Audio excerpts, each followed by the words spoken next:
Lijep pozdrav, dragi moji, i dobro mi došli. Danas spremamo predivne, prhke, punjene oraščiće i to bez kalupa. Nadam se da će vam se svidjeti. Od 320 grama mekog brašna odvojite 50 grama i na tihoj vatri, na suhoj tavi propržite da dobijete ovu boju i ostavite da se ohladi. 100 grama putera, 90 grama šećera u prahu, 50 grama ulja. Ovo sjedinite, možete i žicom jer se vrlo lagano sjedini. Dodajte jedno veliko jaje, izmiješajte da se sve poveže, dodajte prstovat praška za pecivo, dodajte isprženo brašno i ostatak brašna u 2 dijela. Ovo prženo brašno daje fin orašast okus ovom tijestu i lijepu boju. Ja sam ovdje bila pripremila 330 grama kako inače koristim, međutim budući da smo ispekli ovo brašno, a kada je brašno suho ono pokupi više vlage, tako da mi je ostalo tih 10 grama koje nisam upotrijebila. Tijesto je ovako mekano, lako je raditi s njim, ne lijepi se po prstima. Odmah radimo s njim, nećemo ga hladiti. Ja sam kuglice pravila 13 i 14 grama kako koju. Otprilike odvojite 10 komada, oblikujte u kuglice, stavite na tacnu, ostatak tijesta pokrijte, neka bude na sobnoj temperaturi. Presijecite kuglice na pola, onda nožem sebi na sredini stavite crtu, otprilike da znate gdje je sredina, pa idete skroz do kraja.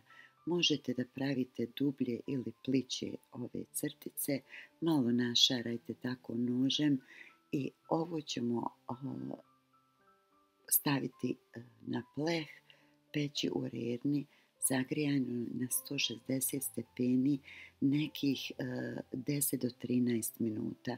U mojoj rerni bude gotovo za 13 minuta.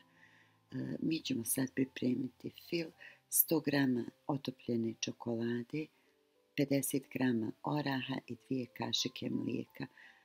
Pošto pravim 2 fila, ovo je jedan, drugi ću vam pokazati kasnije. Sad ćemo sve ove polovice da izdubimo. Ja ih uvijek dubim sa ovom nastavkom za ukrašavanje. Laganim pokretima ovako vrtite lijevo desno. Tijesto ne puca, dosta je čvrsto i stabilno. Što se udubljenja tiče, vi pravite onako kako volite. Kad ste sve završili, nađite polovice koje odgovaraju jedna drugoj.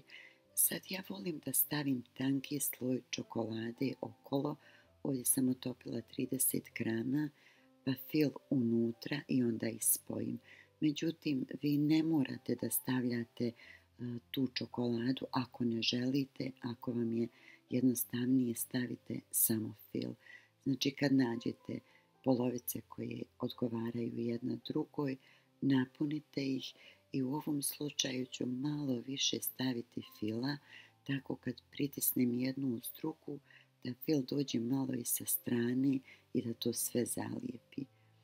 Čokolada sama malo bolje odradi taj posao, ali eto ovako sebi možete malo da skratite vrijeme. Ja ću napraviti još jedan fil, to je 100 grama dulce de leche i 50 grama izdubljenih mrvica. Ako želite, ako ne, vi fil stvarno možete praviti po svom izboru i sa nutelom i nečim drugim.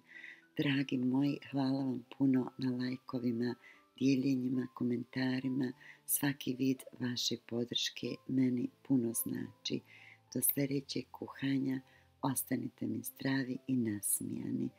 Puno poljubaca i pozdrava od vaše Arijeve kuhinje.